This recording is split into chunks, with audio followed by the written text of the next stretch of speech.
So today I want to talk a little bit about retirement, and sometimes that can be a topic that seems so far away and that people don't really think about till they're kind of in their mid 40s, and then they have that 20-year, I've got 20 years to figure this out. But you want to start as early as possible. And so if you are in your 40s, you want to talk about this with your kids who are maybe teenagers or in their early 20s, because you want them to start as early as possible too. So today's the best day, other than yesterday or 20 years ago, to get started on these topics. So start early. That's the number one thing with thinking about retirement. Number two is you don't want to go into retirement with debt. Now that can be hard, I realize, because costs have gone up a lot, housing prices have gone up a lot, so a lot of people are retiring and they still have a mortgage.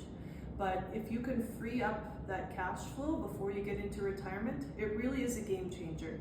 So trying to pay off the house those last few years before you retire is really, really important. So if your mortgage is, let's say, $1,000, that's on the low side in today's world, up to $3,000, let's say, per month. If you think of that amount of money that you can use towards your groceries, your cost of living, it's pretty significant. The same thing is car loans. If you followed me for any amount of time, you know that I hate car loans because they eat up so much cash flow and the ability to save for retirement. So try as much as possible, again, to get rid of cars, downsize from 2 cars to 1 car, for example, and get rid of car loans.